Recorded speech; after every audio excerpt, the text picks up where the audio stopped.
और अब आपको बताएं कि दुनिया भर समेत पाकिस्तान में भी आज ज़ियाबतीस से बचाव का आलमी दिन मनाया जा रहा है। ज़ियाबतीस के मर्ज में पाकिस्तान सरे फहरिस्त है। मुल्क की आबादी का 33% से ज़ायद शुगर से मुतासर है।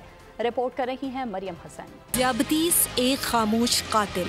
दुनिया में ज़ियाबतीस की दौड़ में पाकिस्तान सरे फहरिस्त। पाकिस्तान में हर 4 में से एक शख्स ज़ियाबतीस से मुतासर है। पाकिस्तान की कुल आबादी का 33% शुगर में मुब्तला है। माहिर ज़ियाबतीस डॉक्टर नदीम नईम कहते हैं, अब बड़ी उम्र के अफराद के साथ 11 से 12 साल की उम्र के बच्चे भी ज़ियाबतीस में मुब्तला हो रहे हैं। अगर हम IDF के स्टेट्स की बात करें तो इस वक्त पूरी दुनिया में प्रिविलेंस वाइज यानी कि 100 लोगों में कितने लोगों को शुगर है तो पाकिस्तान पहले नंबर पे है। 4 में से 1 एडल्ट पाकिस्तानी को शुगर है और 4 में से 1 ऐसा बंदा है जिसको ये बात पता नहीं है। गैर सेहतमंदाना तर्ज अमल, फास्ट फूड का बढ़ता इस्तेमाल, रात भर जागने से नौजवान तेजी से ज़ियाबतीस में मुब्तला हो रहे हैं। कैमरामैन अमजद शाह के साथ मरियम हसन, बोल न्यूज़, कराची।